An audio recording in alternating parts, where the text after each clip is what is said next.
Very good evening, everyone. Distinguished guests, Dr. Heba Raouf, Dr. Wang Chen Huat, ladies and gentlemen. Thank you for joining this session today, jointly organized by IRF and Vinay Institute. Tonight we have a very special guest with us, coming all the way from Egypt. I am very lucky to have attended 2 earlier events and speeches from her, and this is my 3rd event that I'm lucky to attend. She will be speaking on a topic that I guess many of us have been wondering for a while now, since 2014, when this very anachronic phenomenon happened, the appearance of ISIS in the Middle East. The topic is the return of the Middle Ages, the rise of the medieval imagination.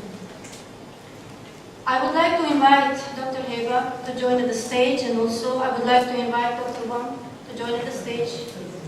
And please put your hands.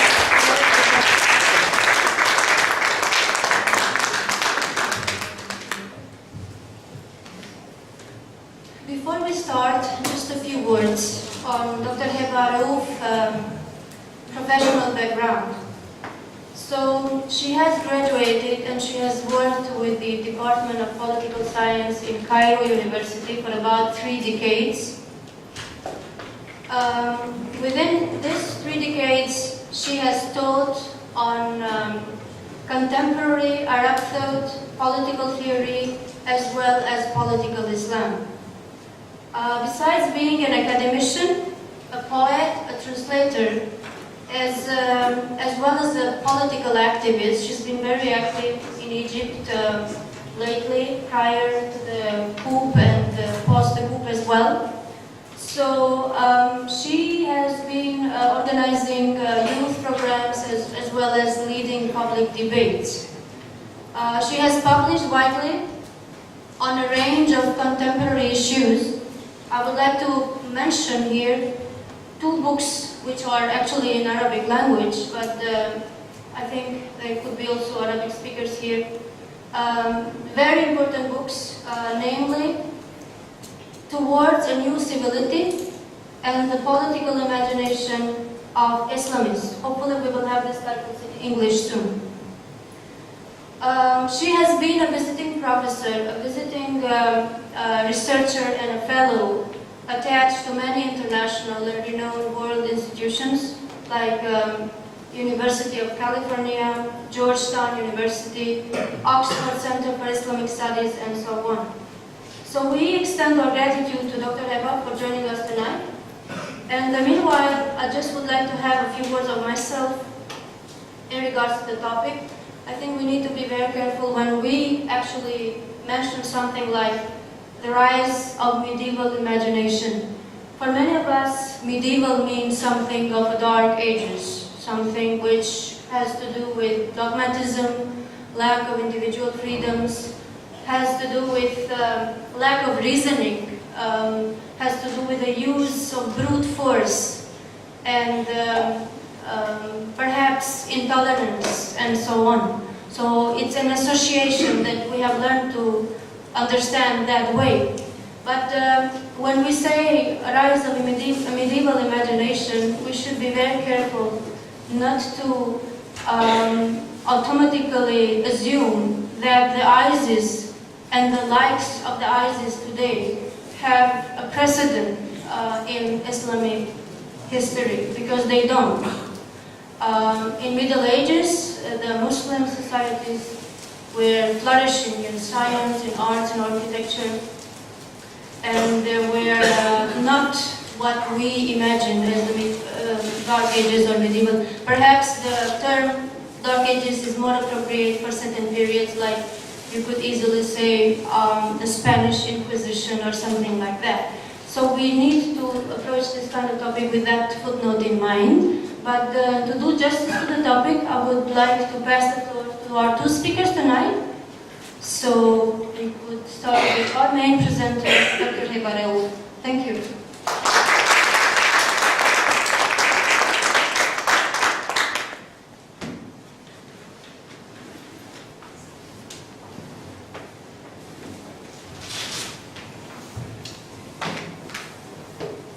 Assalamu alaikum. Thank you very much for coming. It's quite a late lecture from 8 to 10:30. I'm not sure this is a very good time for you, but I'm very grateful for you making the time to come over. And actually, I will build on your comment, Elma. Before I do that, I would just simply want to thank the inviting bodies, the IRF and the Lebanon Institute for inviting me, and it's really a pleasure to be here. I usually, I don't use PowerPoint, so I usually when I talk, I don't take the position of lecturing. I take the position of sharing ideas. I usually do not respond to specific titles that I'm asked to talk about. I set my agenda. So when they say, why don't you come, I see what is the sort of domain within which a specific place is working, the Lebanon Institute, think tank, or the IRF talking on progressive or reflecting on an Islamic perspective of Reformation and Renaissance in a way. So I try to fit my agenda with the interest of the people I talk to. But I usually share my ideas. This is what I'm concerned about today and now. And actually, I also, though I teach political theory, and we are accused of being, these floating minds that are in the ivory tower, leave the theory behind and just look to reality. I never told my students that reality is separated from theory. We cannot understand reality unless we have concepts to deal with, and we bring them from philosophy and theory. So we can't, and we study the history of political thought. And the first session I usually, in any course on history of political thought that I teach, which we call usually from Plato to NATO, covers all the history of political thought, including the Islamic one. We usually teach textbooks that are Western, and then we squeeze in the curricula the Islamic thought in our Renaissance time. That used to be the medieval time of Europe. I always tell them, what is the point of opening all books and looking into ideas of starting from Plato to moving to the Cicero to St. Augustine and St. Thomas Aquinas, and then Ghazali, Avicenna, Averroes, and then moving to the Enlightenment, and then to modern thinking and postmodernism. Because actually the questions that human beings ask have been evolving or revolving around the same concepts. The concept of being, the concept of time, the concept of the cosmos.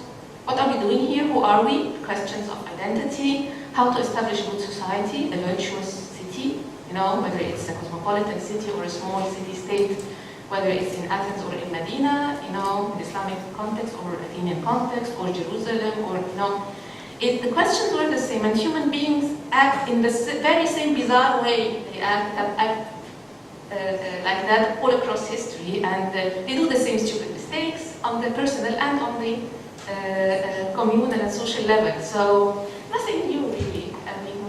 It's just the scope, the scale, the intensity that might differ. But if you look to the core, to the essence of matter, it's the same. Our questions about our existence range from thinking about the language we express ourselves in, our bodies and our needs, the environment around us, the relations with the people around us. Is it conflictual, or should it be based on compassion? Our questions about where we come from. So people sometimes think about the spiritual, sometimes it is the more systemic tradition or faith, so they talk about religion rather than spirituality, etc. That's been the same story all over again. So it's interesting that when we were taught political science in our modern institutions, we were taught actually modernity, the perspectives of modernity. And when we were analyzing the history of thought, whether it is Western or Islamic or even sometimes Eastern, we were told that the measure is modernity.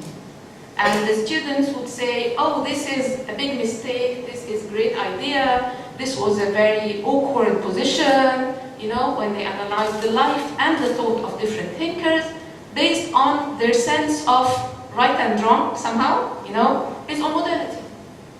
So they celebrated democracy, and then when they found out that Plato was not very fond of democracy, they say, oh, he was undemocratic, illiberal, maybe. Okay, so they even use the words that they know, that belong to an ideology that has nothing to do with Plato. But it's like, this is how you were taught to use some tools of analysis and some what is called rational categories to unpack the world, basically. And this is what we expect. So anarchism, for example, when we teach ideologies, the impression that people have is that anarchism is chaos. And I've been trying, and I wrote in Arabic many times to the extent that sometimes I'm quoted as an Arab Islamic anarchist, you know, Islamic and anarchist. Some people don't know how to sort of think about it this way. That it's a problem of translation, because when anarchism was translated into Arabic, it was translated as chaotic ideology, or ideology of chaos. You know, so it's like, it just got stigmatized. If anyone, oh, you are an anarchist, so it's like an accusation. Well, anarchy is about a minimal state. It's about empowering the community, open markets, not necessarily neoliberal markets, but you know that the market should not be under the control of the state. The state might be very, very minimal, a degree of necessary control, but with a huge civil society and a lot of individual empowerment, etc., and regulations according to which. And there are different versions of anarchism, you know. So, but we don't do that. We just, you know, label things, and there is some sort of a mood, and the word mood is actually very brilliant, you know, because I was once reading for one of the political theorists, and he was talking about the modernist mood. You know, there is a modernist mood that is overarching in the academia to a great extent. So lately, I have been interested in phenomena in political theory and in reality around me, because I also tell people, please look around you, because looking into the books will not help you understand reality. Sometimes, as students of political theory, if you look to reality carefully, you might challenge the theory, and you might come up with new theories.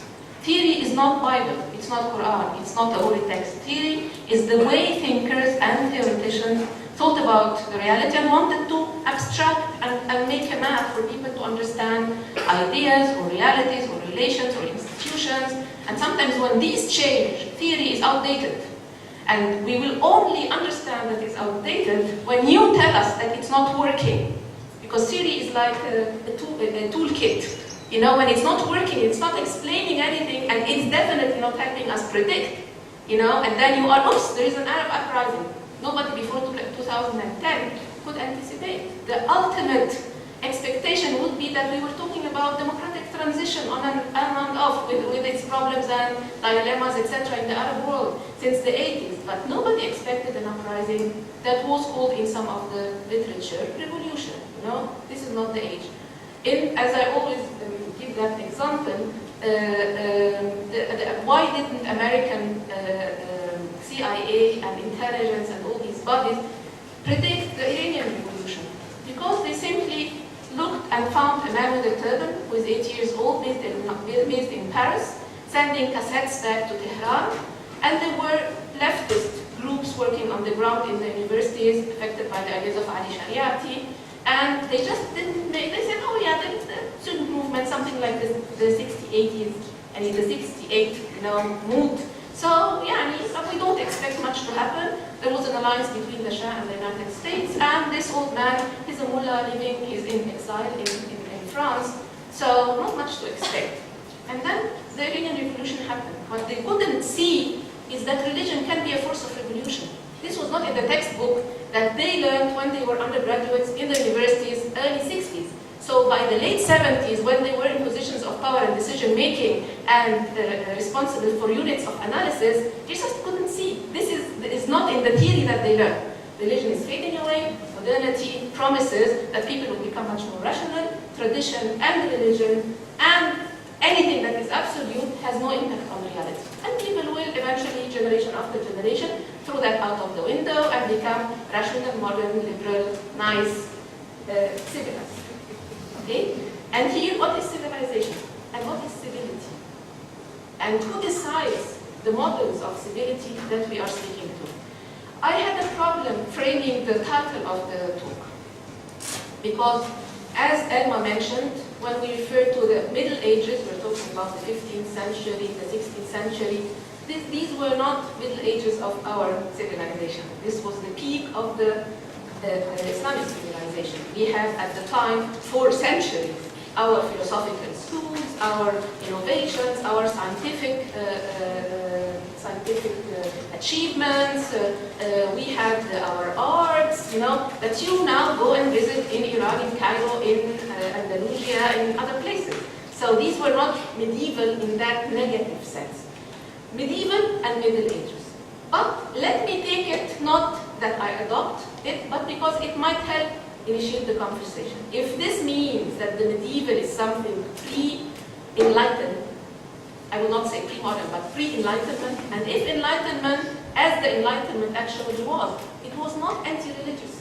I mean, modernity developed later to become much more secularized, and then we went into the removal of God from the paradigm, and putting nature, and then putting the individual in the heart of the paradigm, and pushing religion aside and making it an option rather than a paradigm or a frame of reference, etc. But the fathers of the Enlightenment did not anticipate them.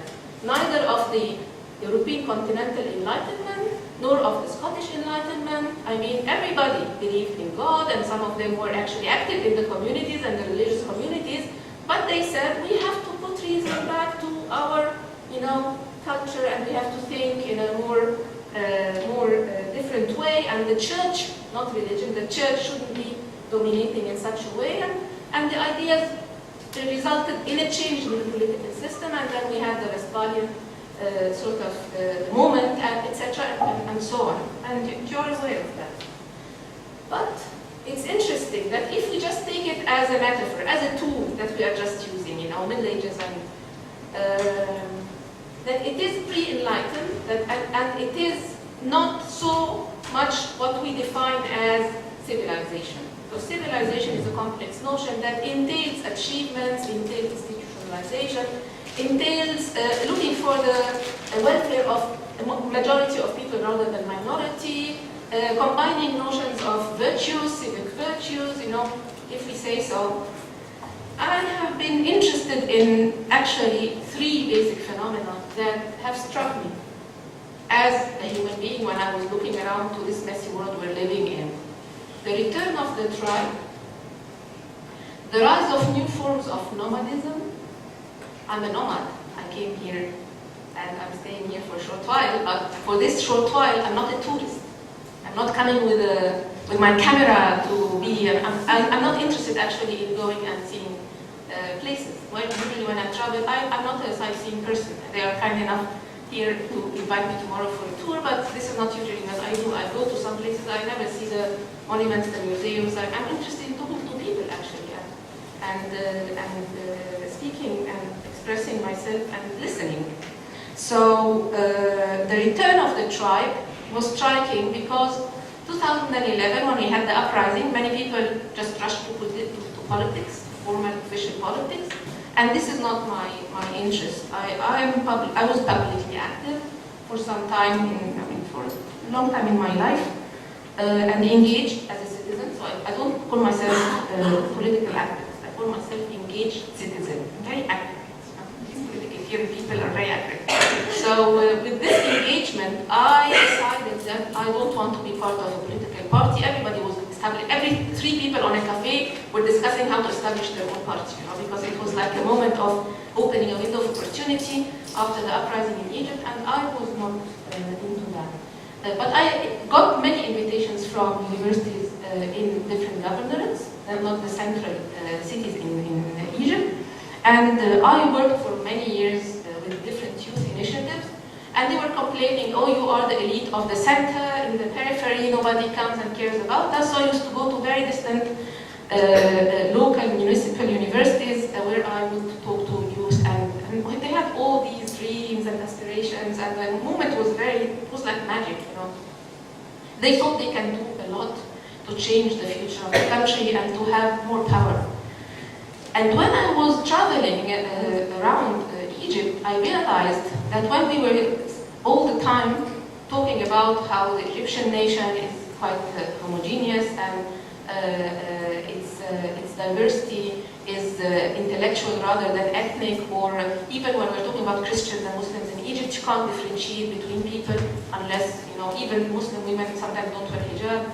Christian women in the south and in some rural areas, they cover their hair. It's like, you can't tell, So we always said we're not like Syria and Iraq, and we're not like Libya, we're not like anybody. We're just, Egypt is very, centralized state and old civilization. But when I traveled around, I found tribes in Sinai. It wasn't not a secret. People know that there are tribes, but it's not in the focus. You just don't focus about it. And then I found tribes in Upper Egypt, very strong tribes. And then mostly from Arab origin, and some of them actually emigrated before Islam. Islam did not open the way to the people who were living in the Arab Peninsula because there were no gates, there was no China there was not, people could just travel it was much easier to travel centuries ago than it is today, which is sad, which is interesting, So when you read the biography of scholars, whether in Western or in Islamic civilization, you get stunned. Ibn Khaldun moved from Spain to Baghdad. And on the way, wherever he stopped, he was assigned a position. So he was a judge in Cairo, he was a political advisor in Tunisia. It's very interesting. Systems were very open, and it was knowledge that put you in the right place. It was not your custom. So the world is not as we were told, actually, that we are progressing. Sometimes in some areas there is regression, and it's sad. When you see the beauty of mosques in Iran, for example, which I didn't visit, but I saw the pictures on the iPhone of Egma because she was there some time ago, you feel like, she even said it, she said it's not only about the touristic gaze, as we say in sociology of tourism, they say the tourist gaze.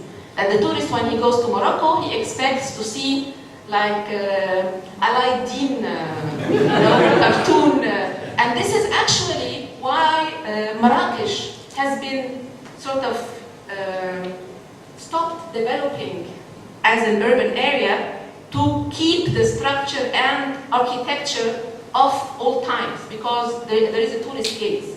So you expect to see something almost Yasmin coming from that cartoon, So you want to see that. So you go to the bazaar and you find the people with the snakes, And the same in India. When you go there, you want to see people throwing each other with colors. And then when you go to China, as if you want to hold the moments of history back in time in order for it to be exotic, And this is also a trick of dealing with time. And I will talk about time in a minute. So I found that there are so many tribes in Egypt, in the south, in the northern part, the coast of the Mediterranean, in the western and eastern Sahara, some of the areas in the western Sahara even speak the language of the Berber. They teach the children at home, they don't speak Arabic till they go to school. It's a very small minority in the oasis of Siwa, but at the end of the day, they are Egyptian citizens, but they don't exist. 2012, I was asked to contribute to the curriculum of grade 10, and this is the beginning of the high school, and the curriculum was the curriculum of what we call national education. So it's talking about Egypt as a great country and the citizens and the constitution. It's a curriculum about what it means to be Egyptian, basically, and it's something that is one of the things that we inherited from the socialist era and the beginning of the glorification of the independent nation state. So it stayed with us in the Egyptian curricula. So I was asked, they said, we want to make it, because it was after the uprising, we want to make the theme citizenship. And I wrote my PhD on the notion of citizenship, so they invited me to participate and contribute. And the first thing I said to the committee that was preparing the curriculum was that the outline of the book, who were professors of education. This is their specialty, professor of education specialty. They prepare curriculum and how how to make a textbook. You know, you put all these questions and then the pictures and then the little tiny boxes, you know, with the pieces of information textbook for the high school.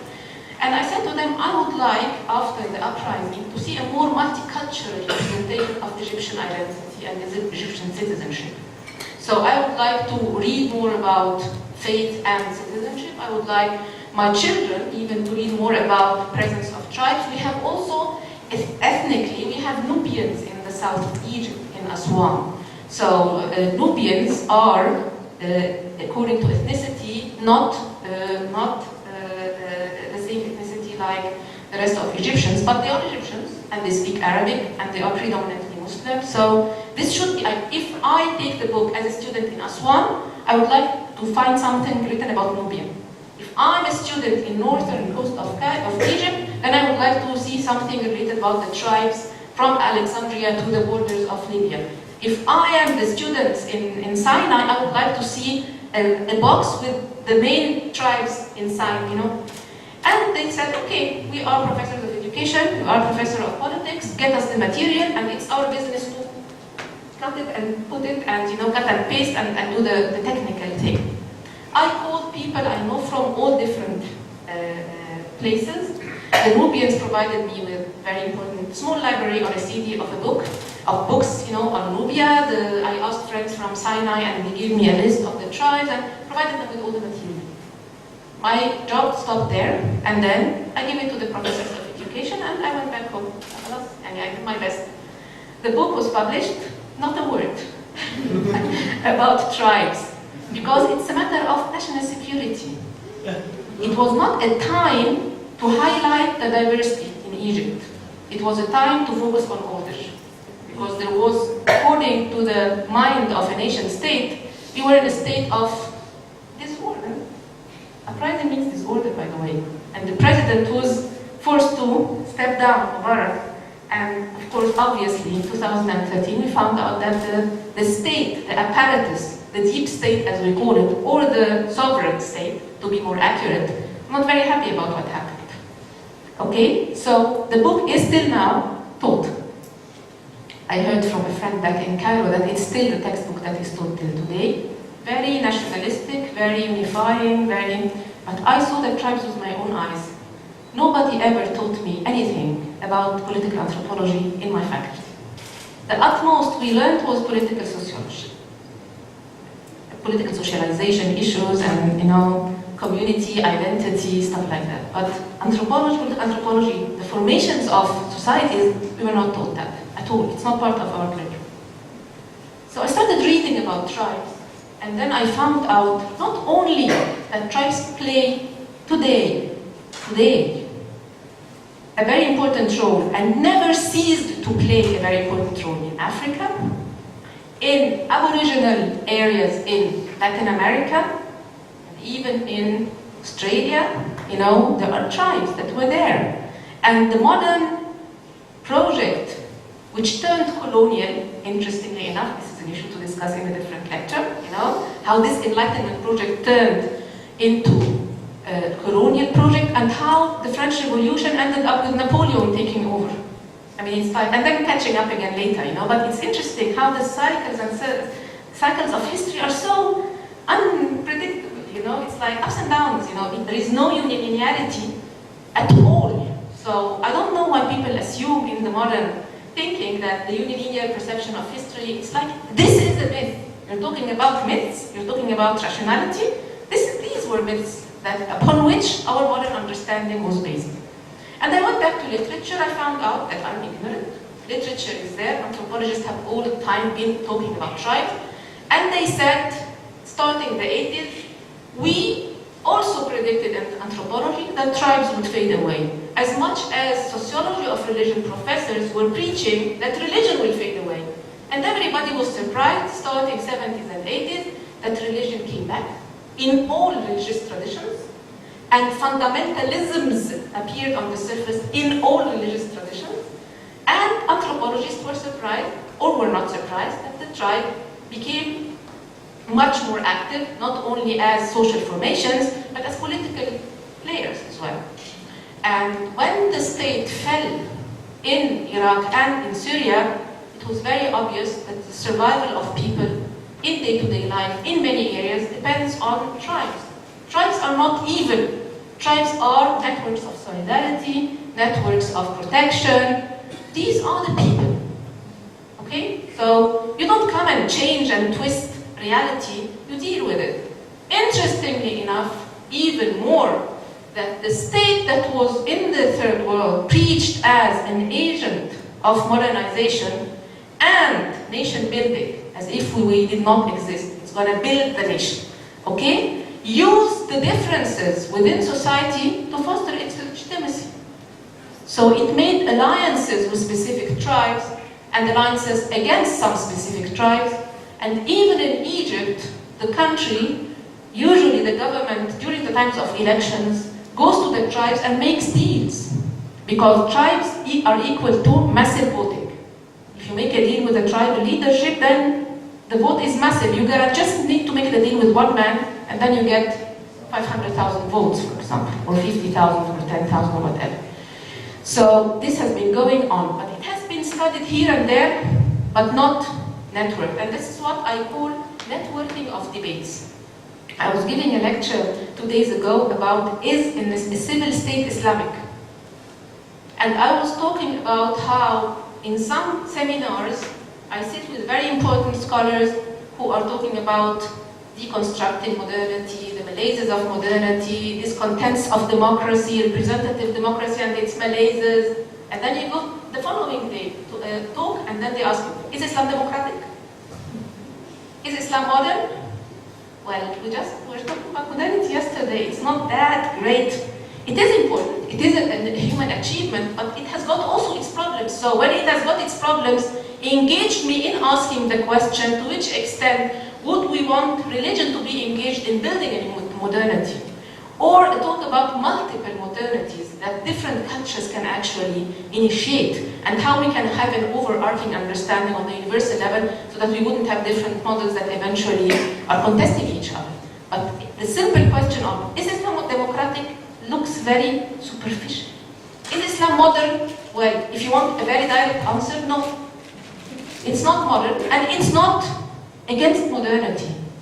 And I once wrote a chapter in a book, and I said that the best thing I can do in my own inventing and coining a term, I would say there is the modern, and there is the anti-modern, and there is the a-modern. And there are multiple modernities.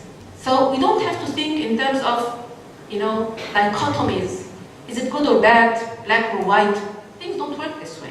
And the experiences of secularization, desecularization, return of religion, the forms of the secular is an anthropological question. It's not only theoretical. It's also how different traditions, different faiths, different societies deal with the question, again, of time, being, existence, the cosmos, nature, environment, spirituality, the day after, if there is a day after. And we have to remember that actually, when we were reading the Republic of Plato, in Plato's Republic, the debate about justice started with a debate about death. When Socrates met that man who was invited to the house of his friend, and he met the father, who was an old man, and he said to him, what are you doing? He said, I'm thinking about death. And because there might be something after death, I did so many wrong things, so I'm thinking about justice and giving back what I owe to people towards whom I was unjust. And then the whole snowball of discussing justice started in Plato's Republic. So we have myths. Socrates, when he went to that house in the text of Plato's Republic, he was coming from offering respect to gods of Athens, in the outskirts of the city that he was in, the area he was in. And then he was invited by his friends to go and visit the old father. So there was an element of faith in Athens. And interestingly enough, we teach our students, but it doesn't ring a bell here, that Athenian democracy was based on tribal division of number of seats in the representative bodies. The tribe was there in Athenian thinking, but philosophy took over our attention and we did noticing. The second thing that drew my attention when I was roaming in different places and areas of thinking was the notion of nomadism. Saskia Sassen is a very important sociologist who talks about issues of globalization, and she has very important work on diasporic networks. And she said if globalization is about mobility, and people go and settle in different places and spaces, and they carry along with them their different cultures. And through social media and technology, they can communicate with the culture of origin. And when they stay for long, the second generation needs to be brought up according to a specific identity. The melting pot in any society is not really a melting pot. I mean, America is not a melting pot. It might be a melting pot in terms of being respected as citizens equally, but this even is, we can negotiate, is it true in all the states in America, or is it in the eastern part, or do people suffer from discrimination, Trumpism, and the discourse that in the Middle East we used to take it and giggle. You know, we used to look at it during the times of election of Trump, at him as a funny person, you know, and look to his campaign when it's put on the TVs and as something funny, you know. He's talking about kicking Muslims out, ha ha ha, building a wall against them, you know. So it's like, it's fun, but it's not funny, because there are so many people who went and voted, and if you listen to those voters, the anger they have, the prejudice they have, the fear they have, is interesting. Sometimes I pity them. I pity them seriously, because they are undermining so many values that were great and that could have helped actually change the world. But they just are in their small worlds and they are fearful, and with globalization and diversity, some people want to hold to certainties. And this is how people react and turn into fundamentalists. I'm an Indian, I don't want any rubbish about modernity, I want my children to go to the temple and focus on the Indian language, and if I am sitting somewhere, I insist on wearing the sari, you know, because it makes me feel secure. In a world of liquid modernity, as Zygmunt Bauman calls it, you need to hold to someone. There are flows of ideas, flows of changes, everything changes every day. Sometimes you want to close the social media so that you are not bombarded by all these events, wars, conflicts, silly, absurd death, you know, so you eventually want to hold to something.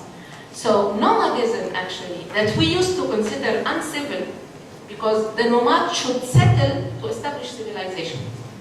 But let's not forget Rousseau, who said, and who talked about the noble savage. Rousseau was very nice. I like Rousseau. You know, he ended up being too secular for my taste, but it's not a problem. He's a great man. He had a very, very miserable childhood, and then he created, he came up with all these great ideas. He looked at nomadism and the state of nature with romanticism. He himself slept on the street when he was a child. He had a very miserable childhood. But at the same time, he realized that we have to establish civilization and people have to make a social contract. But he looked back at the state of nature with a bit of sympathy and with a bit of nostalgia, you know, the human being who's free, who's so, you know, living in nature. But we had to come together and establish a social contract, and he wanted to focus on the will of the people, etc. So Saskia Sassen talks about new forms of trans-border movements, about diasporic networks, and others as well, like Guattari and Deleuze talked about nomadism and modern forms of nomadism, maybe focusing on the philosophical more, the ideas and free ideas, and how we can go beyond the sticks, gluing ourselves to specific ideas. But nomadism appeared in the literature again.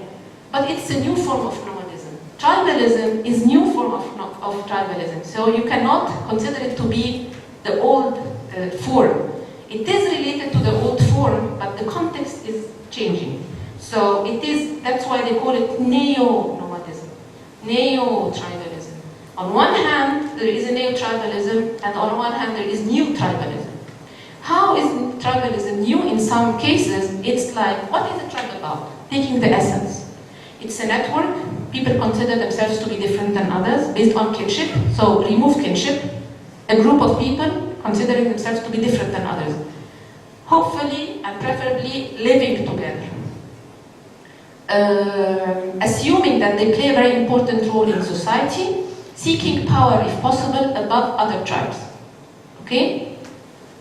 Some armies in modern societies live in compounds. The families of the armies live in compounds.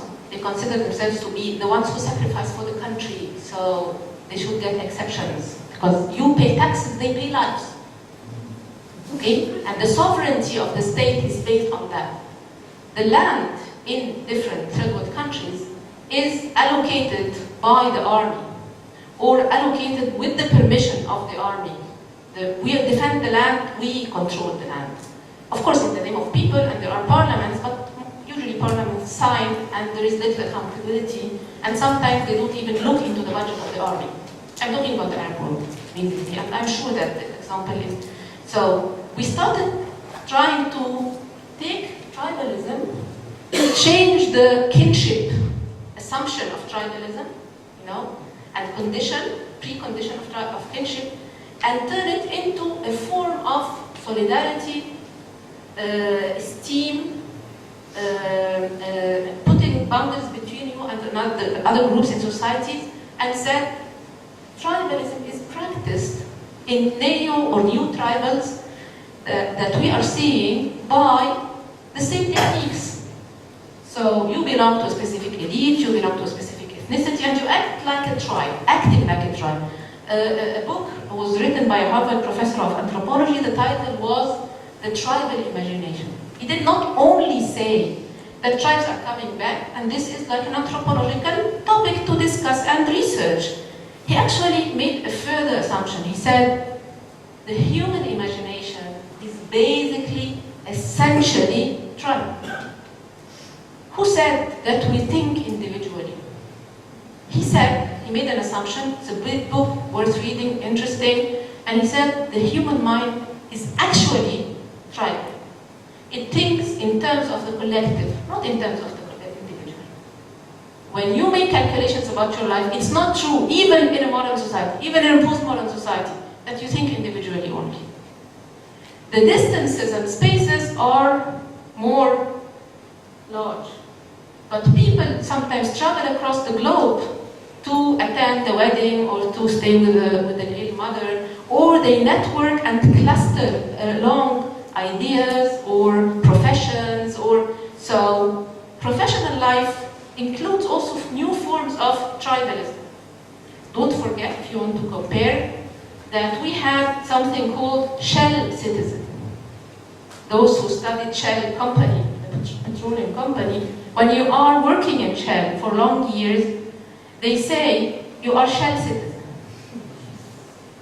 It's an identity. You worked with Shell, they organize touristic tours for the families of the Shell employees, what we call later corporate citizenship. On two levels, corporate in terms of how corporates play a role in public life, but also the membership of a specific corporate body is similar to citizenship, to the privilege of citizenship. People also live in compounds together, they are given facilities for traveling, you end up people marrying their children off to each other, it's like it's building a social life in a way. What is this? What is this? It is something that challenges our understanding of time and of history and brings us back to human nature, but in different conditions. Changes in scale, changes in what is called in philosophy and sociology sometimes technologies of the self. How you construct your identity.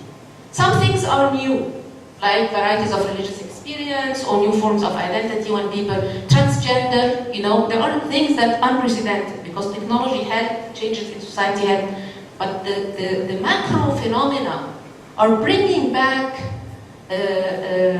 interesting changes that actually resurrect something that we thought faded away, what actually was there, but we couldn't see it because the theory was not including it or deceived us. So the third phenomena, besides tribalism and nomadism, and they are different things, sometimes they overlap, is the return of mercenaries. In the new types of war, it's very interesting. I was struck when I started at the beginning of the new millennium to read about Blackwater. When Blackwater soldiers were assigned or were contracted by the American army to do dirty business in Iraq. What is this? We read about the mercenaries in Plato's, in the Prince of Machiavelli, when he was talking about, how to build this authoritarian power. But we thought that this is an age that we forgot. We have armies, we have nation armies, and we have criminals, or we have terrorists. But if you compare mercenaries and these companies, if I may ask a question that is very naive, what is the difference between Blackwater and ISIS? But this is taboo. You should only talk about ISIS. Doesn't mean that I condone what ISIS are doing. For me, ISIS is un-Islamic. It has nothing to do with Islam as a faith. And I have my own analysis as well, where it comes from, why does it appear in specific spaces, and the results of the appearance of ISIS. The collapse of states, the neo-colonial presence of armies. I have my own doubts about what is behind ISIS, far more than just religion and religious discourse, But seriously, these new mercenaries, when the United Arab Emirates, in its coalition with Saudi Arabia, brings to Yemen Colombian mercenaries, what is this? What is this? Who is held accountable for this? And what does it mean? What does it tell us? I couldn't come up with a better title than that. I know it's can be seen critically. Medieval ages, these are not our medieval ages, but it's just to take a conversation. What is this age we're living in? And how we should stop thinking of history as periods. History is like tracks, short-term, long-term, overlapping and going parallel and conflicting. And time is a very, very complex notion. If you say history and time, meaning phenomena and human reactions to circumstances and to questions, we have a very asymmetric reality. And it's very complex. So we have to think about time and history and the phenomena entail in a very asymmetric way, in a very complex way, different level, different tracks, and back and forth, and some things disappear, but they appear later, and what we're seeing is actually what we see with our own eyes is very sometimes confusing, but it also needs new categories of thinking and theorizing that I think are not available yet to the undergraduate or graduate students of social sciences. If you put that next to the dilemma of social sciences that have been based on the modernist mind and modernist thinking, what Wallerstein calls unlearning modernity, maybe we have to step out of the concepts that we learned, not to go back and say we want to be modern. It's not that naive, but to step back to be able to see. Couldn't see many things, and then they struck you. They don't struck you in books, they struck you in reality. You come across someone. I was in Belém, in the World Social Forum a few years ago in Brazil. It was not in Porto Alegre, it was in Belém at that year. And I was walking around, and then two tribal leaders of Amazon were standing there. So one of them started approaching me as if I'm a tribal leader from somewhere. He doesn't know what hijab is, what Islamic. I just look awkward. And if you know Brazil, people in Brazil are very happy with their bodies and the climate and nature, etc. So it is a very interesting society for me. And the degree of nudity is striking for me. And I was at the time living in London, so I was not coming from some historical medieval time or something, But I enjoyed the visit. But the man just he doesn't know my code of ethics, I cannot hug you. And then I instantly understood that he wanted to salute a comrade of a tribal entity somewhere. And families that were attending from the local areas with 15 members, you know, the grandmother, the grandfather, 5 children, 5 grandchildren, you know, it's like 15 people want to take a picture with me, they stop me in the street, you know. And I was really struck by that visit because we saw people from different parts of the world.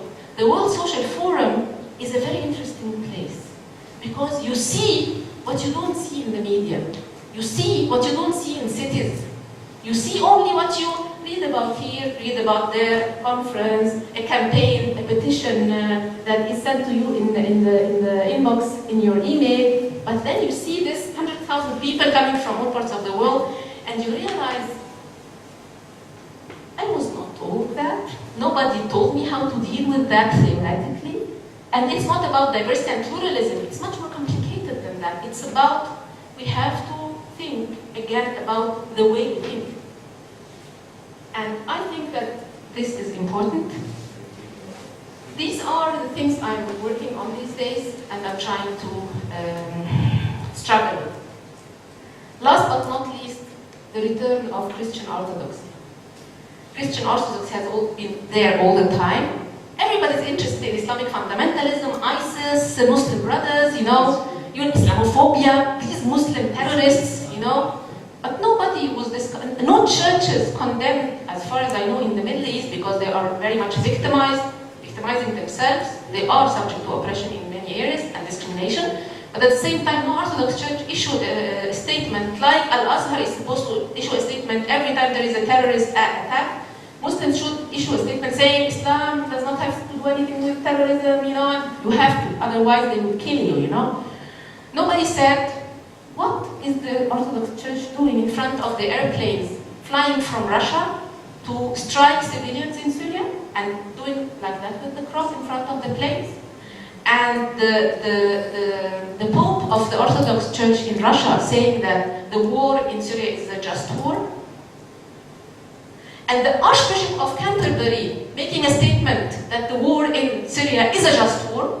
Just war, for those who know history, is a term. He is giving blessings and thinking that as a Christian leader, whether he is in Canterbury or in Orthodox Church in Russia, that this is, he should say that this is a holy war. It's a just war. Nobody's talking about it. I will finish with one of my observations. My theory comes from my reading news and traveling and listening and walking and talking and looking. You remember when Turkey shot a Russian plane, and there was a crisis a few months ago, some time ago, almost a year ago. It went into Turkey, the Russian airplane. The Russians say no, we didn't go. They hit it outside the borders, but the Turks say no, it went in. So we dealt with it, and they shot at it, and it fell. It was a crisis between Russia and Turkey. Okay? Putin came out in a statement, in a public talk, and he said the ruling party in Turkey is trying to Islamize Turkey. After exchanging a lot of words between diplomats at the time. So Erdogan, of course, would not stay silent. So in a public event, he also said, how can you say something like that? Can we say that Putin is trying to Christianize Russia? Seriously? So let's not put religion in our crisis now and put it aside in our conflict, okay? Few days later, still the argumentation between diplomats was back and forth, and in the media, there was a media war between the two countries. A person, a political figure, came out and said, we are willing to forgive and to close the issue of the plane if the Turks give us back Hagia Sophia. What is this? Okay, so I know the Turks. They will not swallow it. So I was sitting waiting, flipping through the websites, the news papers and waiting for the response. They didn't respond, the Turks did not respond. Few weeks later, Hagia Sophia is a church that was turned when the Ottomans went into Constantinople into a mosque. But it is actually a museum. So no prayers are done there. And you go inside and you can see the mixture of architecture. It looks like it is a church. So it was dealt with as a museum. In front of it is Sultan Ahmed Mosque, one of the biggest mosques in Istanbul. Very nice mosque. A few weeks later, there was a decision taken. The call for prayer started from Hagia Sophia. Nice game. Interesting. What is this? It's far more important because once you read it, I remember Elma, you thought I will talk about ISIS somehow. No, I'm not an expert in ISIS actually, but I'm a world citizen and I'm concerned. That's it. Thank you.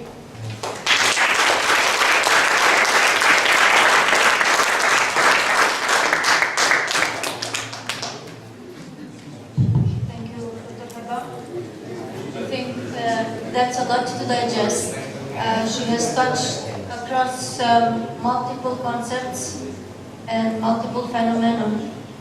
As a key takeaway, I think I should emphasize that she thinks that we should rethink the way that we think. Sounds a bit complicated, but I think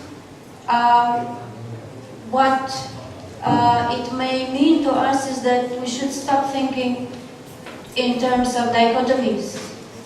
But obviously, I can't do that.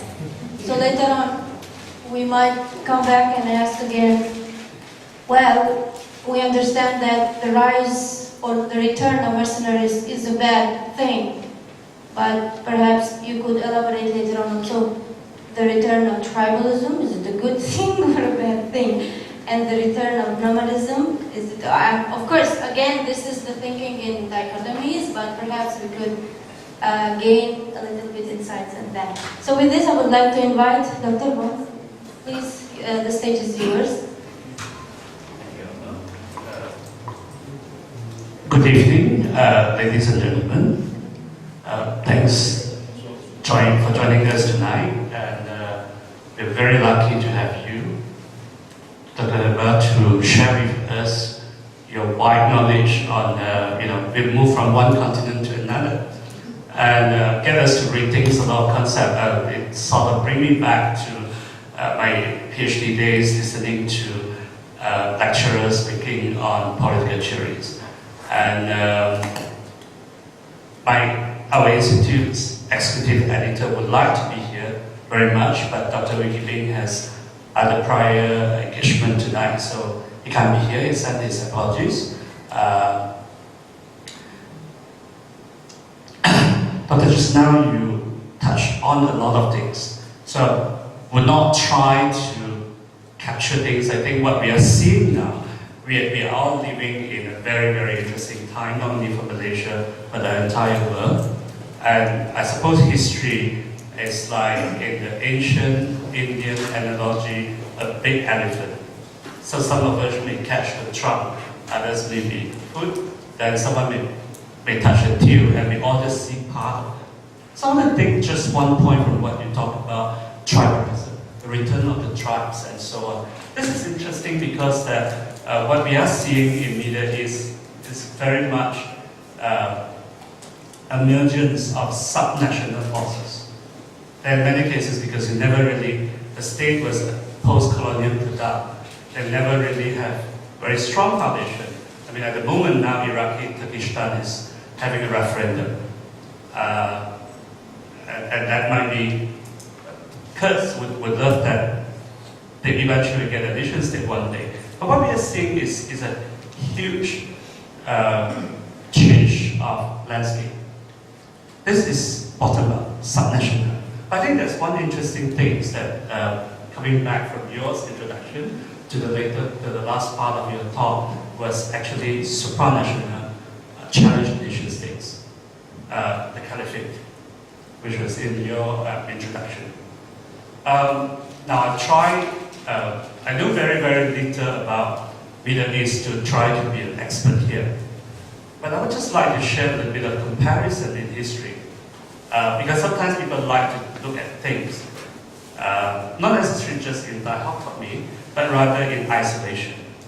We like to think that certain development is very unique, very idiosyncratic.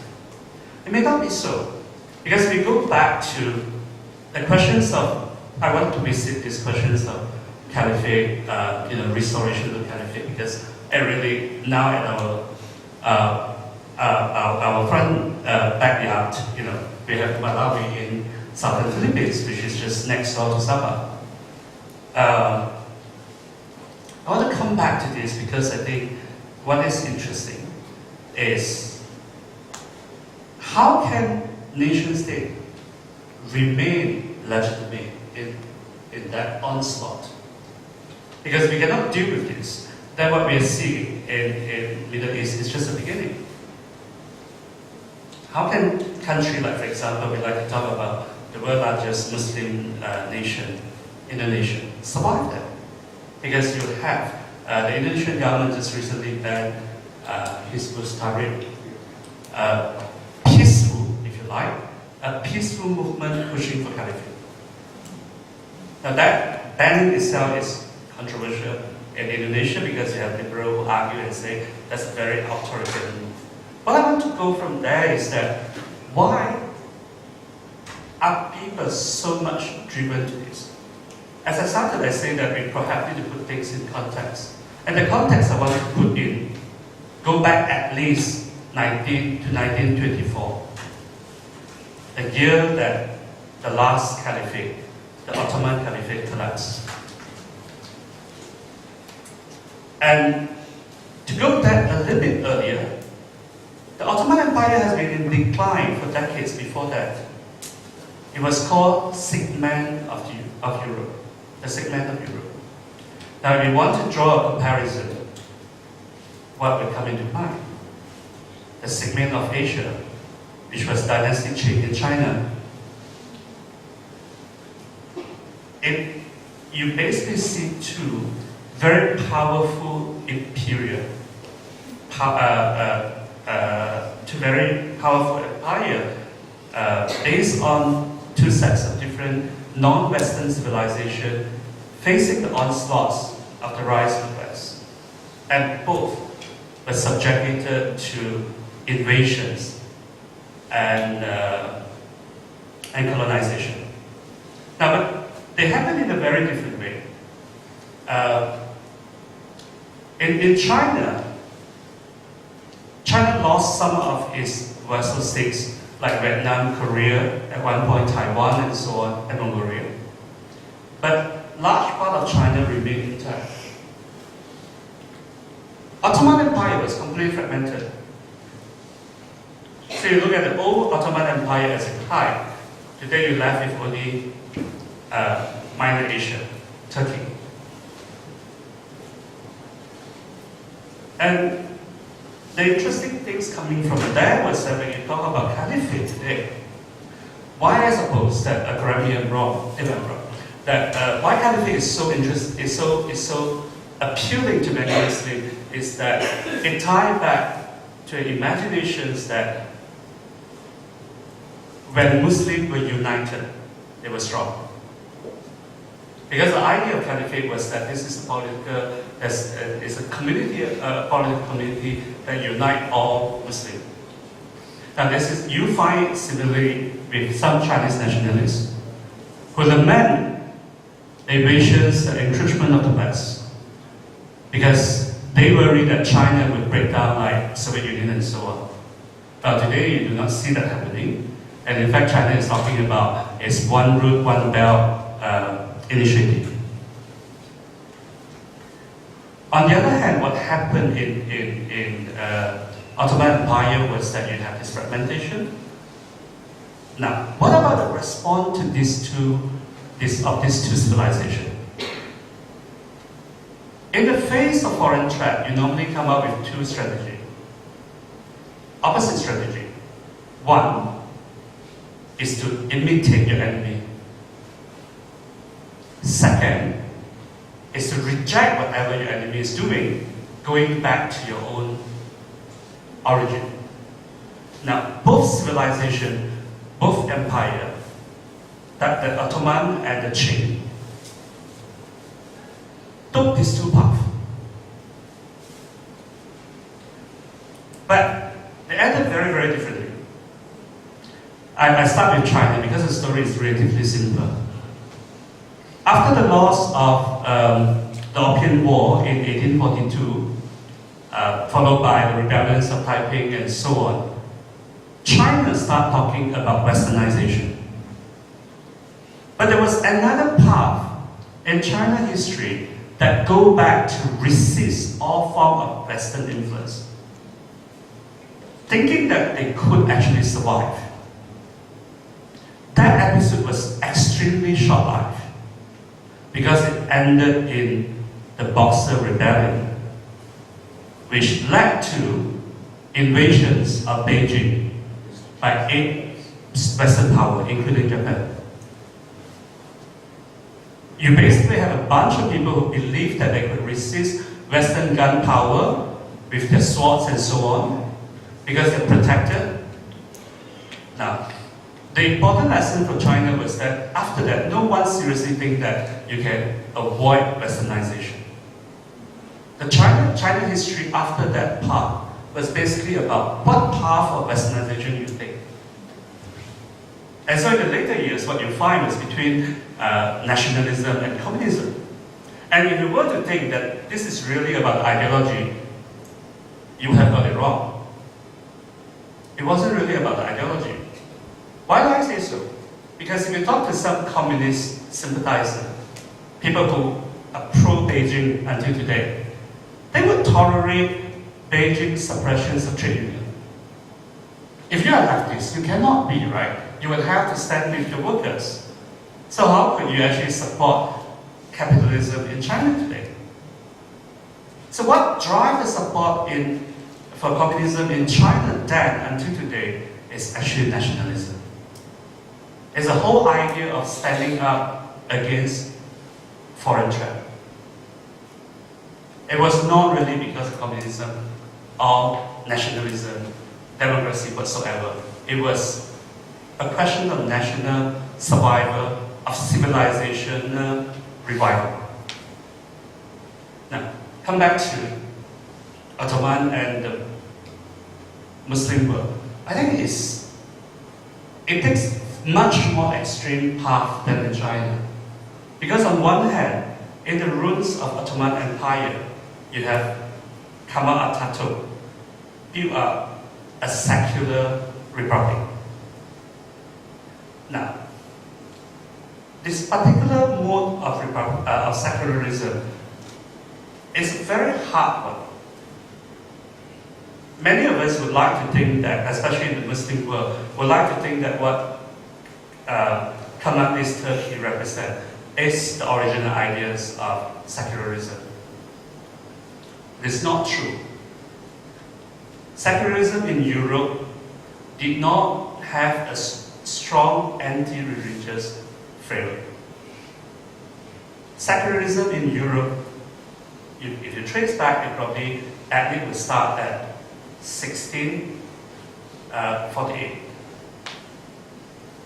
the Peace of Westphalia. The Europeans chose secularism, meaning the state take a different step, take an equal distance towards different religion, for a very simple reason: to end Christian civil war between the Catholics and the Protestants. Now, if you look at the Sunni-Shia war today, we think that that's very deadly. But there's nothing if you compare to that Christian civil war in the 17th century. I'll give you the figure.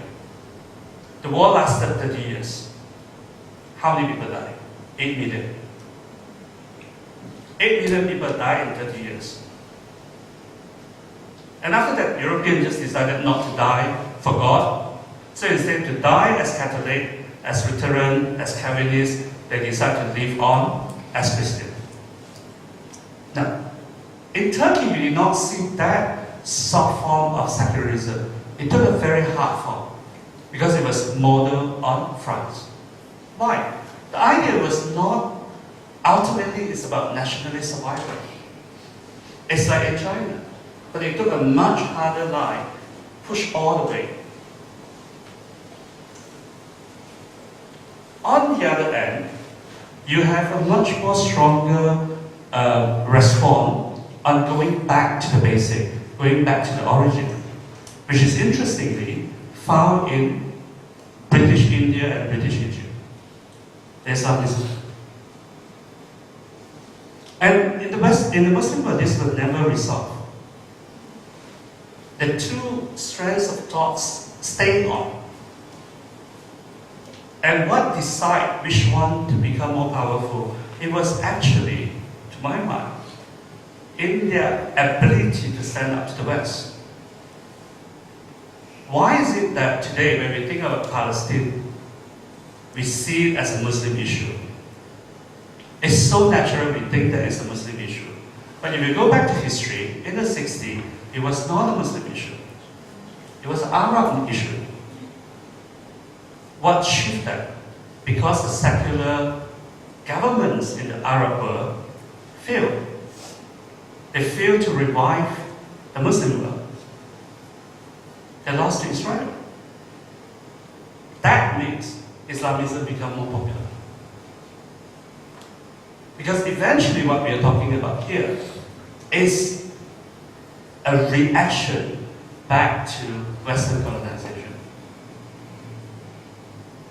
China took a different path. As I say, the back to basic route ended by 1900. And after a very bloody civil war, tens of millions of people died. Eventually came back again. Today is the number 2 challenging America. If China did not take that path, I would not be surprised if that, you have terrorism among Chinese. But the Muslim world, if it never have a convergence on the pathway on how to stand up again after Western encroachment. So you have the decline of secular power because they were not strong enough to the West, they were authoritarian, cruel. On the other hand, you have Islamism coming to power. I think the challenge here is that becomes very appealing. And the interesting thing about Islamism, or Islam as a symbol of resistance, is that it replaces communism as an ideology of resistance. So if you look at, in Europe, there are people who join IS not just limited to those who come from Muslim immigrants' families. There were many of them who new converts. So what we are seeing is a very complex process on how people want to fight back. So I think it's important for us that the topic today like us back to look back and say, all this medieval imagination. Because the thing of it, what is China's one Belt, One Road initiative? What was that? Silk Road. Now, when was Silk Road? It was during dynasty time. That was 8th century. That was exactly almost the same time that Islam was born. In Middle East. We're all going back. And just that whether we realize it or not. So there's a lot of things actually coming back. We go one big circle and we have to deal with this. And I think what would be very, very useful is for us to look at things from a different angle. Why? Because we come back to, I'll just end this part, we come back to tribalism.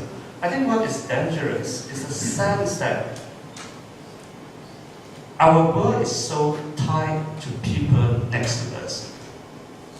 And we are filled with a hyper sense of solidarity and even self-righteousness.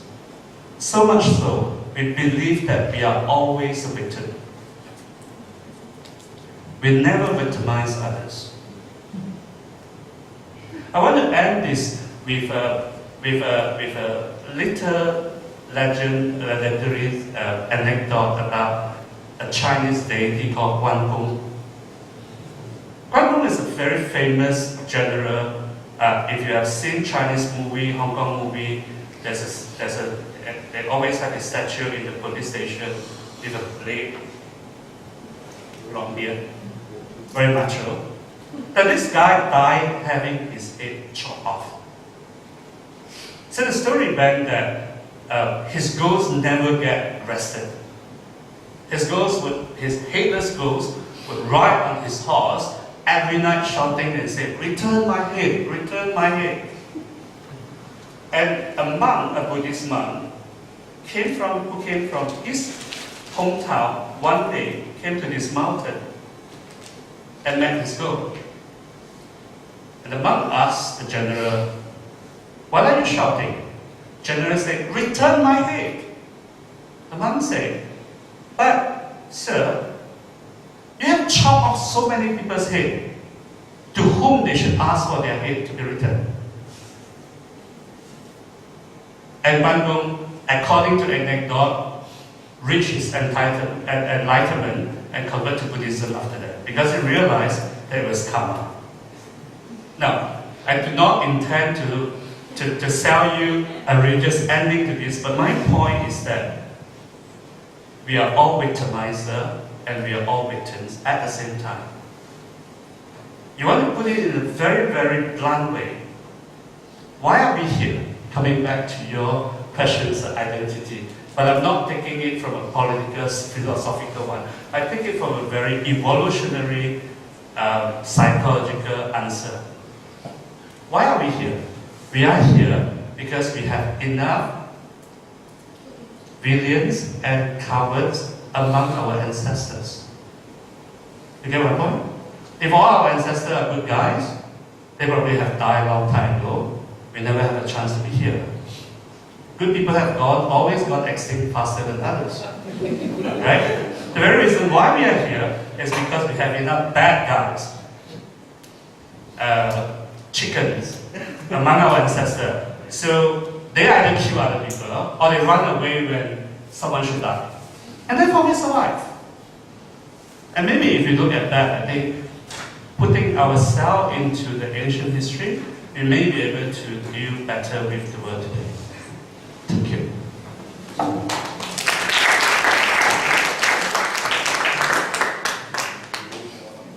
Dr. Wong, thank you for your enlightening speech. You have taken us as if in a helicopter tour in civilizational encounters and shared with us a few interesting insights. I have some ideas of my own, but I guess they are not so important compared to what Dr. Niba might have to say, or we would like to open the floor to the audience for questions and comments. It would be nice if you introduce yourself prior to your questions and try to be brief. Anybody?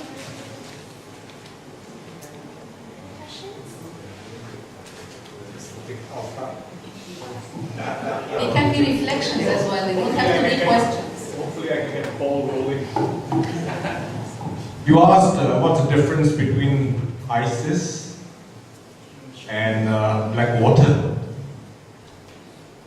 Frankly, I don't know. My guess is just that one is a terrorist organization and the other is not. That's how I see it. I mean, it's all about money. It's not just Colombians that they were using. They're using boy soldiers.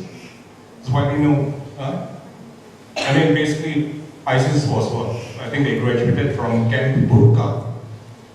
Okay, thank you.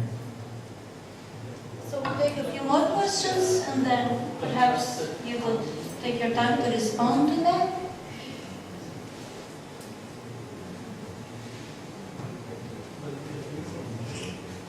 Well, I could add a few comments of my own. I happened to be in Washington in a 3 weeks long workshop when ISIS news broke out. It was, I guess, July or August 2014, something around that. The workshop was full of Muslim participants from all over the world. And although the ISIS came out and it was mentioned, and although we were in a very, very debating mood, none of us actually took time to give attention to that, because we simply ignored it, because we understood that it's something that is anachronic, it's out of time, it's a deviation, it's something that doesn't manifest any of Muslim society's aspirations or expectations for the future, right? In fact, it was what, based on the descriptions that the media was actually giving, it just sounded as something which is totally opposite of what any religion would stand for. And not only theoretically what Dr. Heba has mentioned, theoretically everybody, every philosophy, every ideology, every religion is perfect, but then in practice things along the way start getting wrong. In Muslim civilization, actually what Dr. Wong has mentioned, as well as in other civilizations, thousands of years of coexistence between tribes and between people. Just now, our driver from airport to here was telling us about many versions of the Chinese language, many versions of the cultures, and I've been living in KL for long, and I know that. And we think China, one. No, China is many. And the pity that I have as a psychologist with some social tendencies, I want people to see this kind of heterogeneity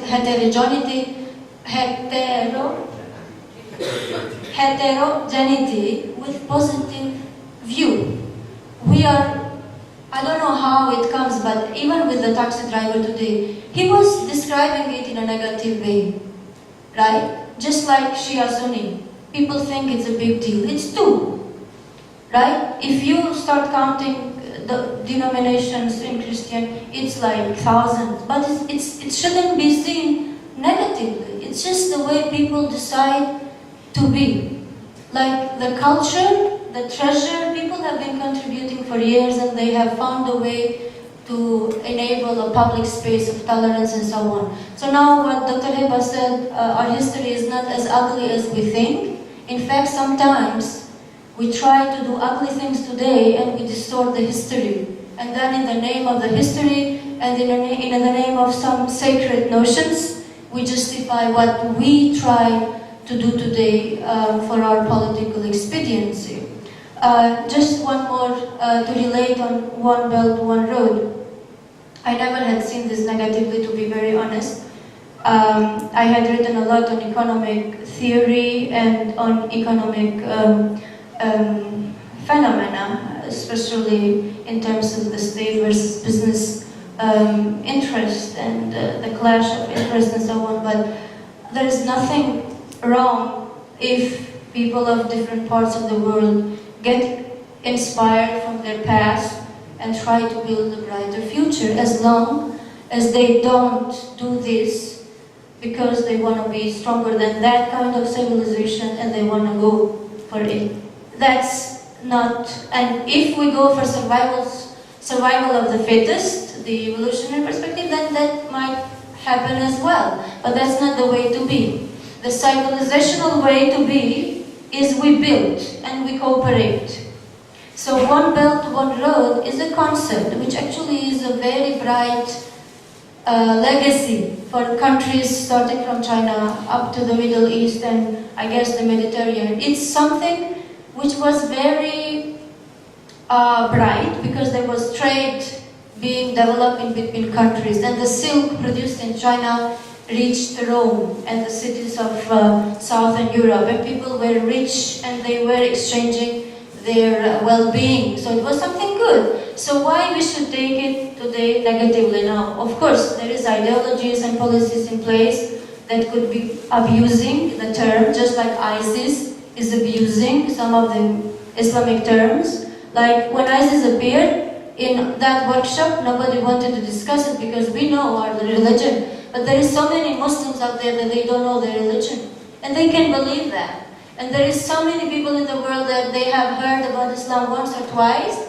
And then when this phenomenon comes out, it's like, what is that movie, Ben Stiller, The Night in the Museum? When this appeared, ISIS is like that. Nobody in the Muslim societies would have given them the vote.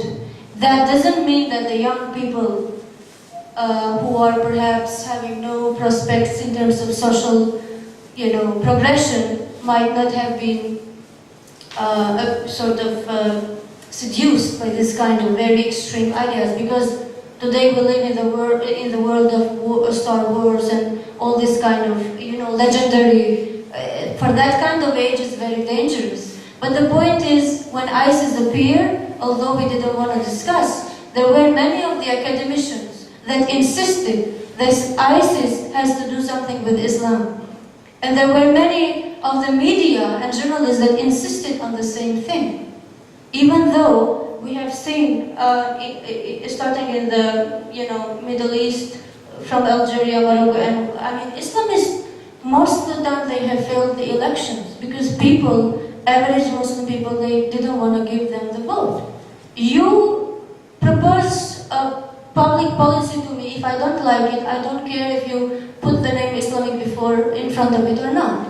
If you want me to give you the vote, you have to offer to me something more acceptable. So the social interaction was happening in pretty much normal way. In democratic elections, win, don't win, go for that, but ISIS appeared out of nowhere, out of the blue, right? And then when they start abusing the Islamic terms, like Khalifa, of course I was a bit worried what my children will think about these terms in the future. The moment you mention the term Khalifa, you suddenly think about something negative. Even Prophet Muhammad didn't call himself Khalifa. Even the next followers of him, Abu Bakr, Siddiq, none of them called themselves Khalifa. So where is this Khalifa coming from? Yet, Muslims who do not know their religion, they fall for it.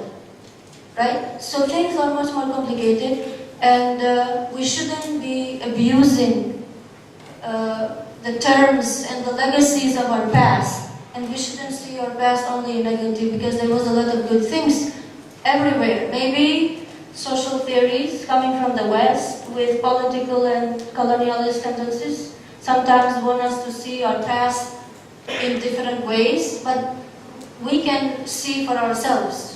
There is fact there, and we also can see today what is happening in the world is not going in a very good direction. And it doesn't have to be tribalism that is the main factor, right? Sometimes the big superstates are doing criminal wars, like in Syria. It's not the tribe that is causing it. We think it has to do with terrorism, but it doesn't. And whoever reads one or two facts in history can easily discern that. So I guess this is from my side, but if there is any questions, yes, please.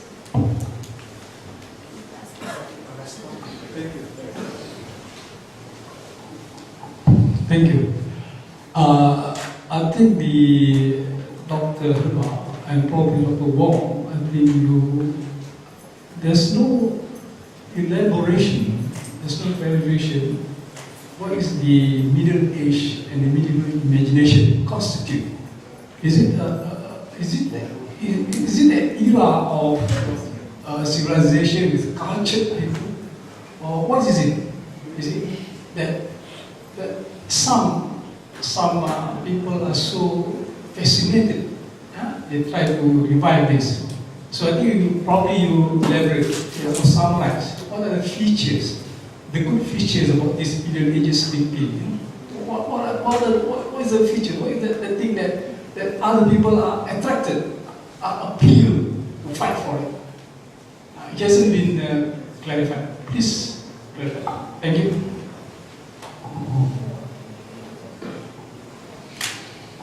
Unfortunately, the gentleman left who commented on ISIS and the mercenaries, and he mentioned that he thinks that ISIS is terrorist, but he didn't complete the sentence. So what are mercenaries?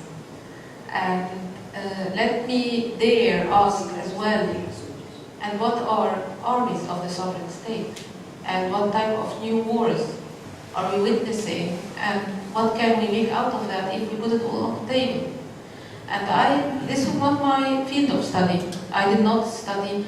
I attended some of the seminars on civil-military relations and reformation of security sectors. And this was not my field. And 2014, I went to London School of Economics as a fellow, and I was in the unit for civil society and human security, and they were working on conflict resolution, but they were also working on new wars and on war technology.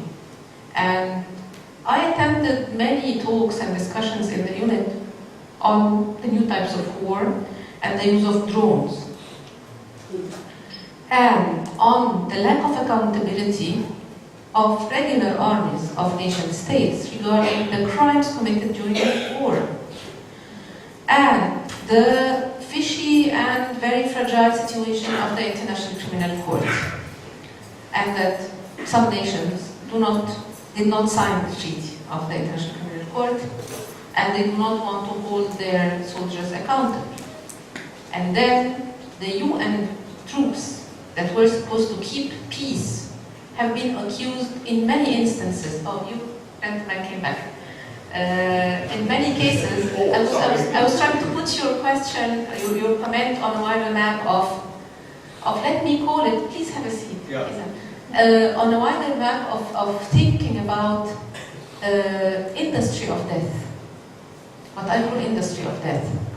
President Sisi, the president of Egypt, who came under what some people call a second wave of revolution and what some people call a coup, he said something very interesting. He said the army is a machine for killing. الجيش آلة قتل.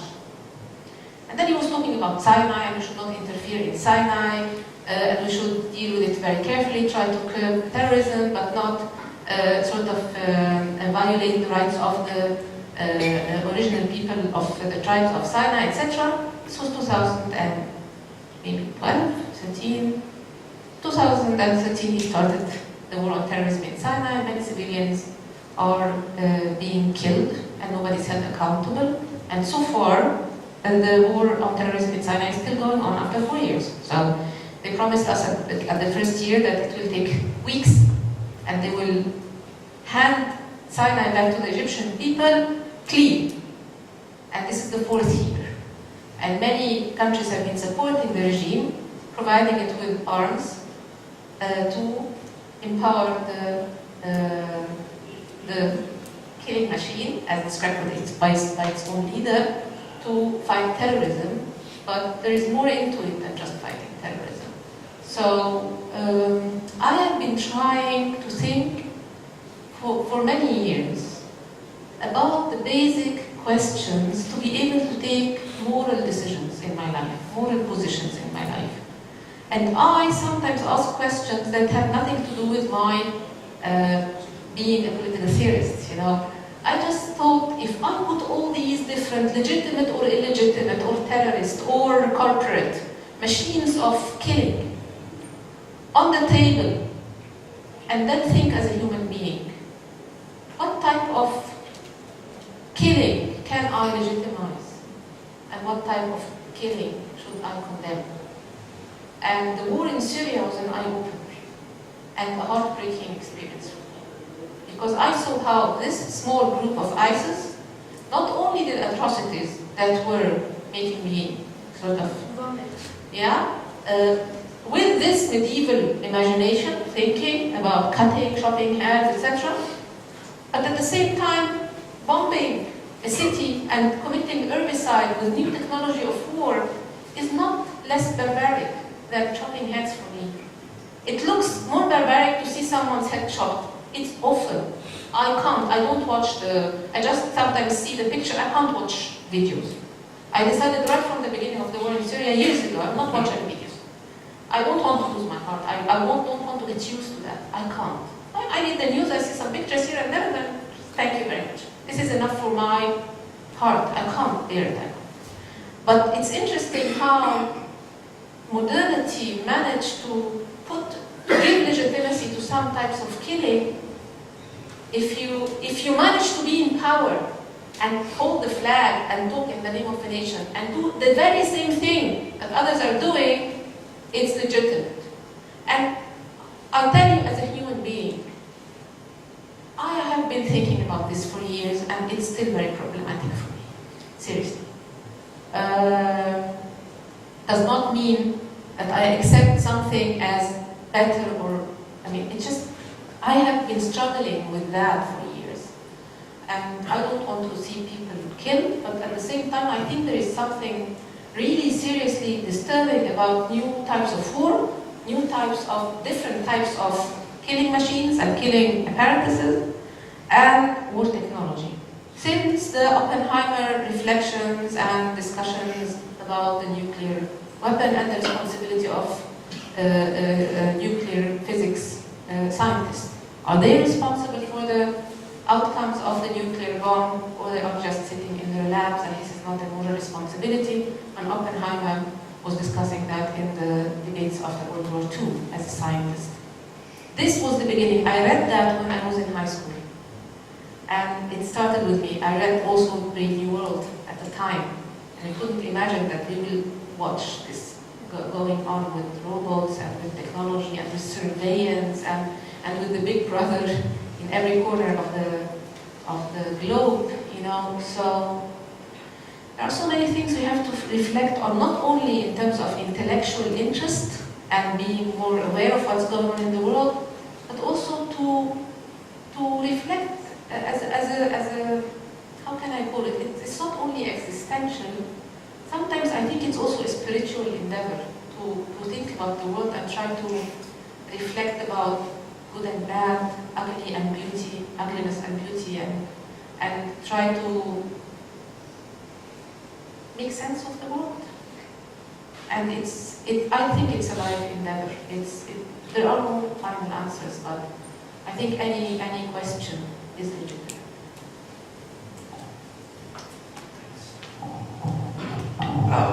I'd like to first clarify that I do not put OBO necessarily negative, although it actually has quite a fair share of controversies. My point is that OBO is China's revenge after 200 years of, about 150 years of Western encroachment. And it took the imagination back to dynastic time. Because you look at where OBO started. On the land, it's actually a CI. That was the capital cities of dynastic time. The reason why I draw this is actually to put into context. Why is IS so popular among Muslims? Let's not deny the fact that many Muslims actually cheer or pray or worry for IS. Why? The reason is the secular alternative has failed.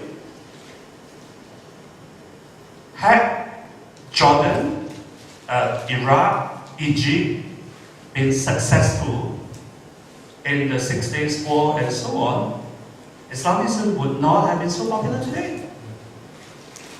Because people do not all the time think honestly according to the theory, including religious idea. but we often are driven by the need for survival, the need for dignity. That's a real reason. So the idea that why we look at this, I think we need to put in context, is that Muslim world for whatever reason, did not find a path. That's how China make a comeback. The second point, back to yours. I think you talk about IS, and I can see that Muslims feel very strongly not to be hijacked or associated with IS, their faith to be associated or hijacked by them. Having said that, I think it's important for us to recognize there is something called religious nationalism. And unless we can call it out and say this is religious nationalism, recognize the religious as an adjective, we will not be able to protect the faith from being hijacked. That's the case in Burma. I mean, Buddhism perhaps stressed more than any other faith, except maybe Jainism, I mean, on par with that, against killing. But in Burma, you have Buddhists, even monks, involved in riots against the Muslims, which make up less than 10%, right? If you go by rational logic, the 10% minority would not be able to pose any threat in a heavily militarized country. So we need to recognize this fact. And I think that's come to my third point. How do we get out of this mess? The mess that we talk about, both about chopping heads and bombing people and so on. I think most of us feel very anxious and sad and angry when we look at what happened to Syria. But I don't know how many of us have a solution. I don't. I seriously don't. When people were looking at that and say, we should do something, the question I ask is that, what should we do? I mean, who are the good guys, who are the bad guys? Who can tell us that who are the bad guys we should support so they can stop the bad guys? It's a mess.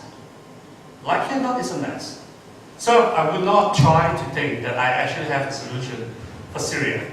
But I think there's a reason for us to look at the larger picture. How can we prevent the larger world get sucked into this mess? And I think that comes back to one thing. We need to have a secular international order. Now I know that may not sound particularly appealing to many of us here. What I think is this. Now you go back to the past. In pre-modern time, most of the states are partial to one faith. They cite one religion over others. Very, very few polities in the past treat all religions equally, right?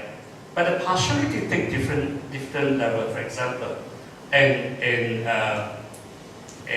Andalusia or even later in Ottoman Empire, the discrimination against until Sultan, I can't remember his name, in the late 19th century, until the declarations of equality between Muslim and Christian.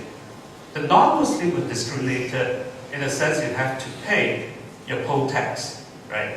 You have a specific slavery system for the militaries and the halim and so on.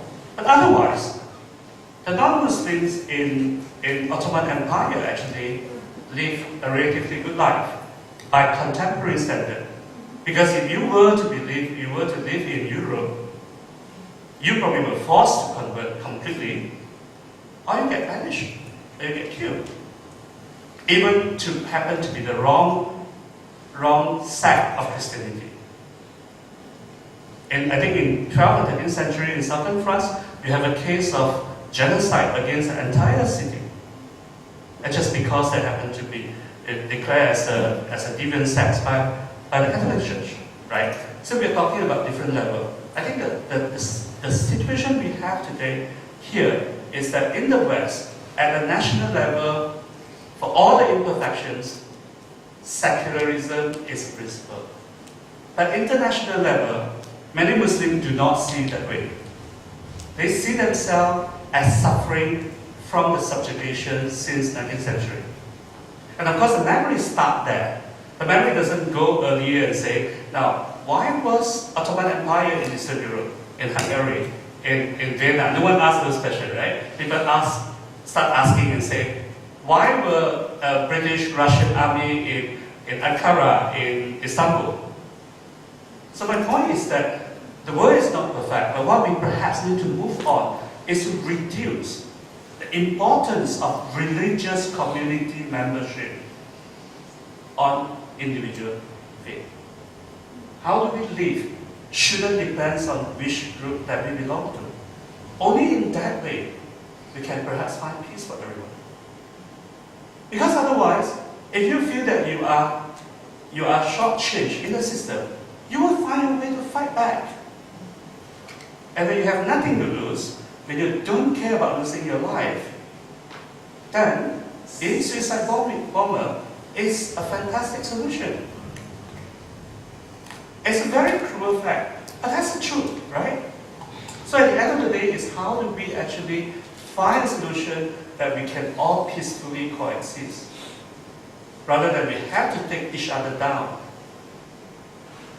We need to go back to 1648, when the Christians realized that too many of them had died in the name of God, and they say, let's live with the differences.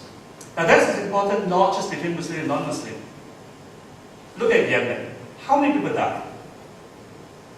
And can we really point a finger and say this is all instigated by Israel and the evil Americans and so on? Now, it's between Saudi and Iran, right? So we really need to deal with this. How do we find order that allow each of us, every one of us, to live peacefully? Because if it's not good enough for all of us to live peacefully, it will not be good enough for any of us.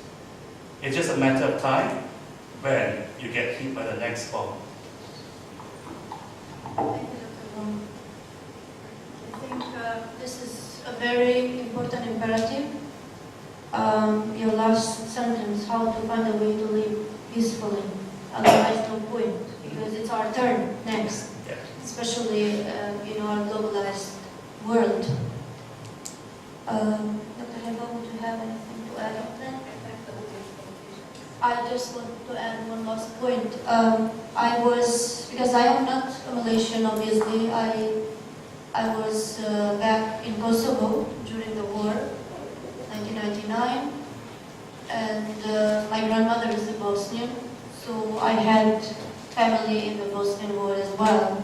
So I was there and I have seen and I have experienced NATO bombardments, and I do tend to strongly disagree with some sociologists who claim,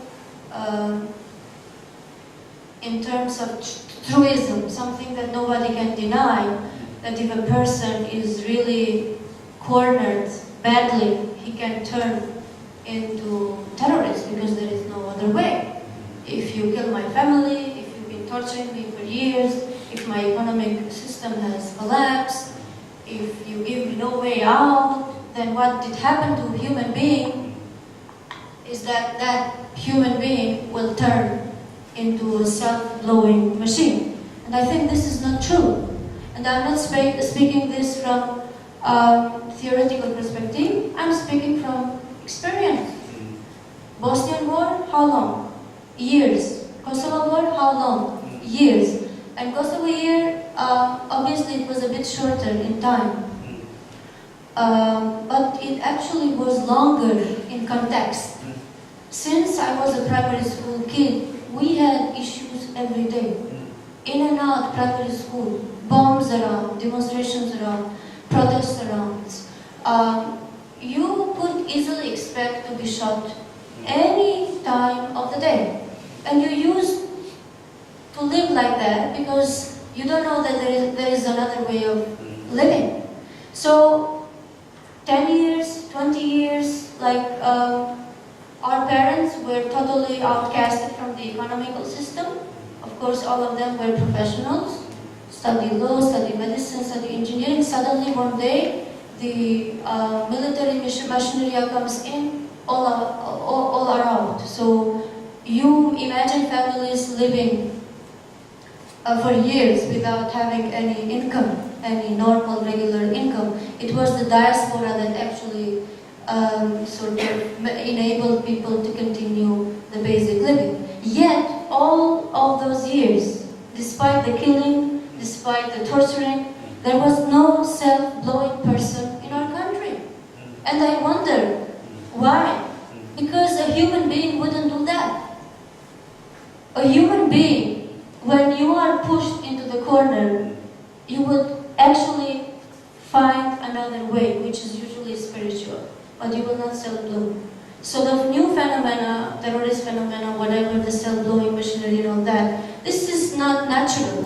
This is not what a human being, regardless of what religion, would do. It's something that has to do with mercenaries, something that has to do with our superpower clashes, like in Syria. Yes, poor people.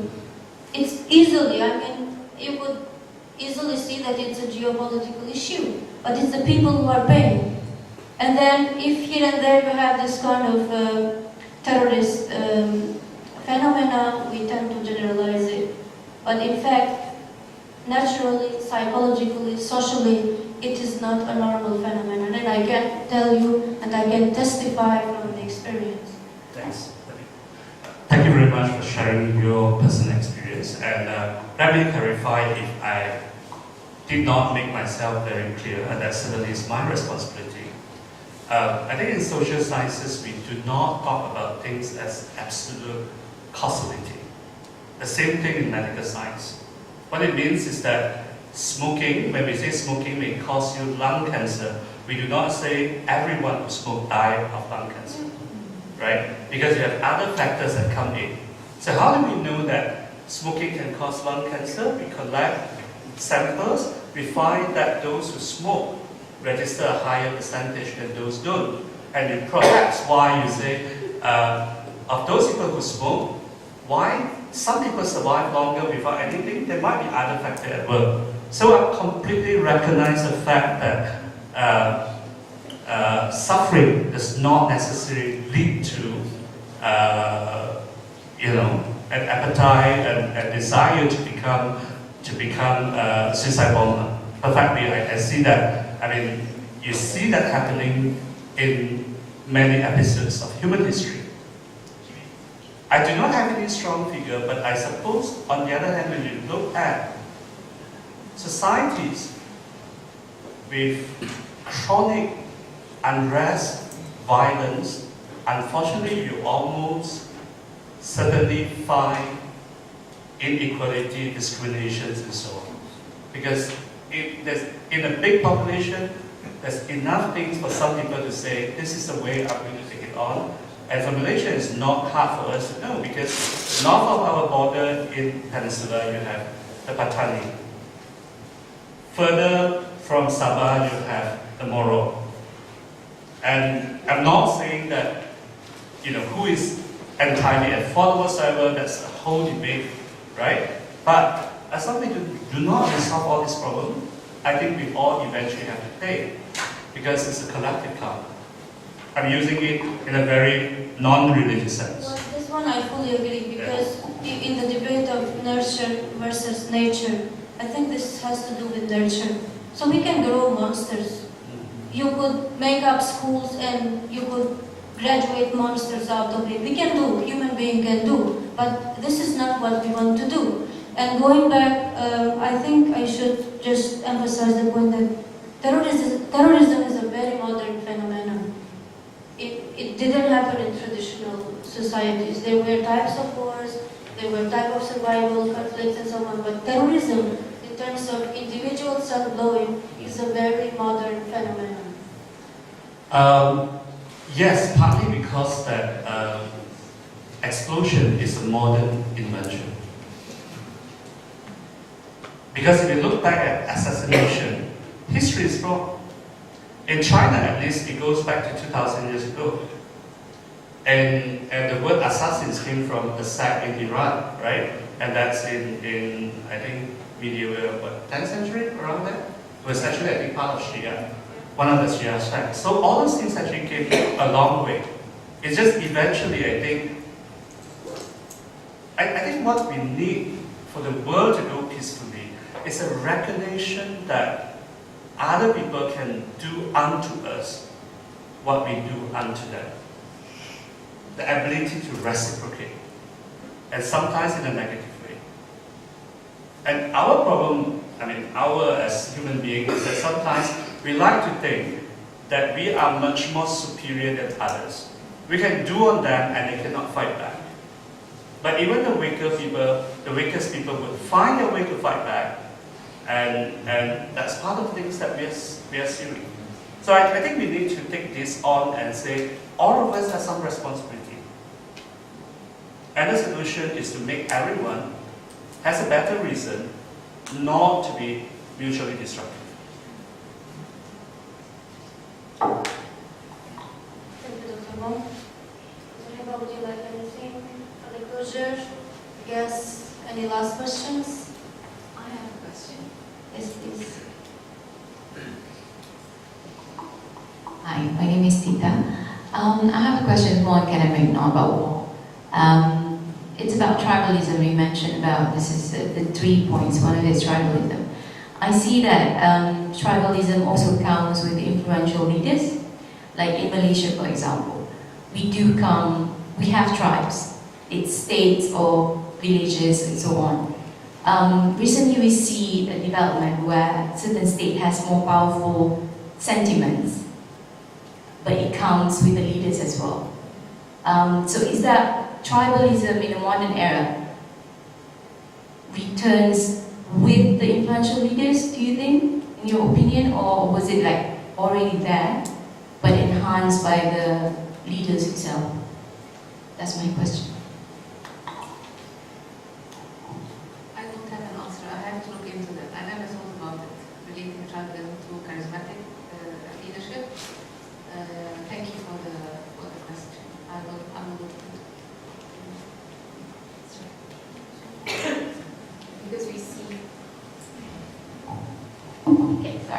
we see that with Trumps, we see that with many other, for example, in Malaysia, we see that with state of Johor, and you see that in Kelantan before with the very charismatic leaders. So, is that this phenomenon is actually enhanced by the charismatic leaders, the leaders who are able to bring out the unity within the people, even though they are not united before, but somehow they're able to bring these points from these people. So I just wonder if that's part of it. A very sort of spontaneous reaction would be, it depends on the circumstances. Sometimes the solidarity is based on the structural nature of the tribe, in the power structure, in a specific political context, and sometimes it depends on that pulls people together based on their position in the structure of power, and sometimes if it's more social, not at the neo-tribes type, then it might be the leadership to sort of make people more passionate about their identity, etc. So I think I need to look into more cases so that I get trends of. You can establish some generalizations. Yes, I can't really answer, but it's interesting. I will think about it. Thank you. Well, I think we may call it a night. So we would like to thank you, Dr. Heba, for joining us tonight and sharing with us your insights. And Dr. Wong, it was very interesting to me. I learned a lot, and I haven't changed any of my views, but I learned a lot. So I also would like to thank you all for joining us tonight, and we hope to see you again in Penang Institute. Thank you.